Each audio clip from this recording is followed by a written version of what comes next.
আসসালামু আলাইকুম রহমতুল্লাহি ওবরকাত। প্রিয় দর্শক, আশা করি আপনারা সকলেই ভালো আছেন। মদিনায় এক এতিম ছেলের একটি খেজুরের বাগান ছিল। তার বাগানের সঙ্গে আবু লোবাবা নামে এক লোকের একটি খেজুর বাগান ছিল।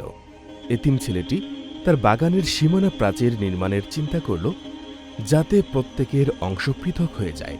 কিন্তু প্রাচীর দিতে গিয়ে সে দেখল প্রতিবেশী আবু লোবাবার বাগানের একটি খেজুর গাছ তার সীমানার মধ্যে পড়ে আছে, যে কারণে তার প্রাচীরটি সোজা করে নির্মাণ করা সম্ভব হচ্ছে না।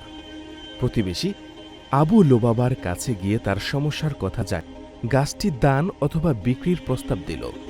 আবু লোবাবা আল্লাহর কসম করে বলল, কোনোভাবেই সেই গাছটি তাকে বা এতিম ছেলেকে দিবে না।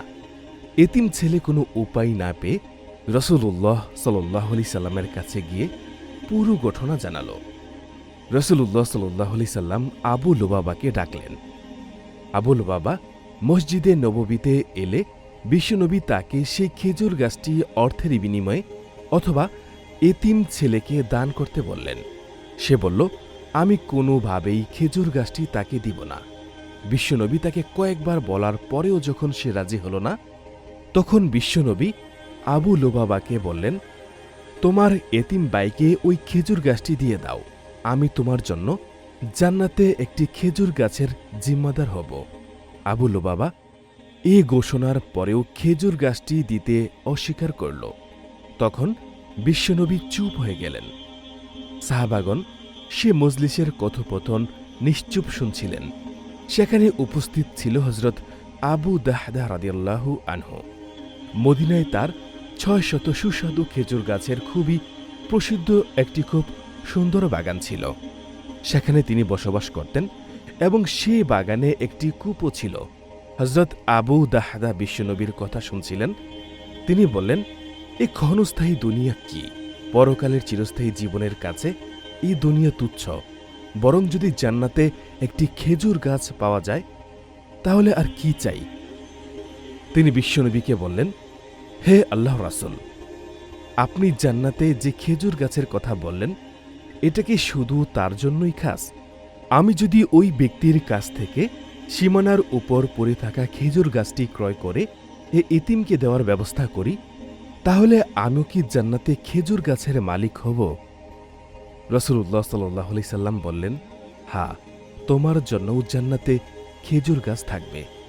আবু দাহদা ওই ব্যক্তিকে সম্বোধন করে বললেন, হে আবু লোবাবা, শোনো, তুমি আমার বাগান সম্পর্কে অবগত আছো, যেখানে ৬০০ খেজুর গাছ আছে, সঙ্গে ঘর ও একটি কূপ আছে। সে বলল, মদিনাতে এমন কে আছে যে আপনার বাগান সম্পর্কে জানে না? তিনি বললেন, তাহলে তুমি আমার ওই সম্পূর্ণ বাগান গ্রহণ করো, তোমার একটি খেজুর গাছ আমাকে দিয়ে দাও। আবু লোবাবা তার এই কথা বিশ্বাস করতে পারছিলেন না। সে আবু দাহদা রাদিয়াল্লাহু আনহুর দিকে তাকালো, অতঃপর লোকজনের দিকে তাকিয়ে বলল, তোমরা লক্ষ্য করো আবু দাহদা কি বলছে।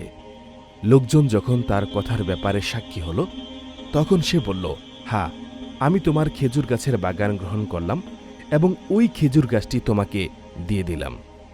হজরত আবু দাহদা রাদিয়াল্লাহু আনহু যখন ওই খেজুর গাছের মালিক হয়ে গেলেন, তখন ওই এতিমকে বললেন, এখন থেকে ওই খেজুর গাছটি তোমার, আমি তা তোমাকে উপহার দিলাম। এখন তোমার বাগানের প্রাচীর সোজা করো, আর কোনো বাধা নেই। এবার হজরত আবু দাহদা রাদিয়াল্লাহু আনহু বিশ্বনবীর দিকে তাকিয়ে বললেন, হে আল্লাহর রাসূল সাল্লাল্লাহু আলাইহি সাল্লাম, এখন আমি কি জান্নাতে খেজুর গাছের মালিক হলাম? রাসূলুল্লাহ সাল্লাল্লাহু আলাইহি সাল্লাম বললেন, আবু দাহদার জন্য জান্নাতে এখন কত বিশাল বিশাল খেজুরের বাগান অপেক্ষা করছে।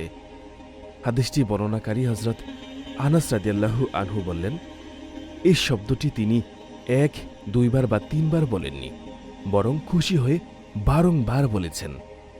অবশেষে হজরত আবু দাহদা রাদিয়াল্লাহু আনহু জান্নাতে বাগানের সুসংবাদ নিয়ে সেখান থেকে বের হয়ে নিজের বর্তমান বাগানের দরজায় গিয়ে স্ত্রীকে ডাক দিলেন, হে উম্মে দাহদা। হজরত উম্মে দাহদা রাদিয়াল্লাহু আনহা অত্যন্ত অবাক হলেন যে আজকে আবু দাহদা বাগানের বাইরের দরজায় দাঁড়িয়ে আছেন কেন, ভিতরে আসছেন না কেন? আবারও আওয়াজ আসলো, উম্মে দাহদা উত্তরে তিনি বললেন, আমি উপস্থিত হে আবু দাহদা। বাচ্চাদের নিয়ে এই বাগান থেকে বের হয়ে আসো। উম্মে দাহদা বললেন, আমি বাগান হতে বের হয়ে আসব। তিনি বললেন, হ্যাঁ, আমি এ বাগান বিক্রি করে দিয়েছি।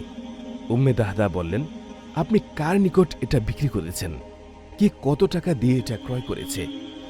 হযরত আবু দাহদা বললেন, আমি জান্নাতে একটি খেজুর গাছের বিনিময়ে তা বিক্রি করে দিয়েছি। উম্মে দাহদা বললেন, আল্লাহু আকবার। হে আবু দাহদা, আপনি অত্যন্ত লাভজনক একটা ব্যবসা করেছেন। জান্নাতের একটি বৃক্ষ যার নিচে একজন অশ্বারোহী ১০০ বছর পর্যন্ত চলার পরেও তার ছায়া শেষ হবে না। কি সৌভাগ্য আমাদের যে আমরা জান্নাতে এমন একটি গাছ পাব। পরিশেষে আবু দাহদা ও উম্মে দাহদা রাদিয়াল্লাহু আনহার এ দান কোনো সাধারণ দান ছিল না।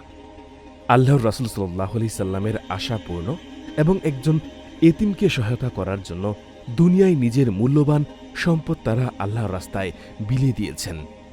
নিজের বাসস্থান, মূল্যবান সুস্বাদু খেজুর বাগান, কূপ ছেড়ে দিয়ে মানব জাতির জন্য দানের এক অনুকরণীয় দৃষ্টান্ত রেখে গেলেন।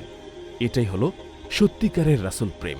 আল্লাহ তাআলা হযরত আবু দাহদা ও তার পরিবারের প্রতি অবিরত দ্বারায় রহমত বর্ষণ করুন এবং সমগ্র মুসলিম উম্মাকে অনুরূপ দানশীল হওয়ার তৌফিক দান করুন। আমিন।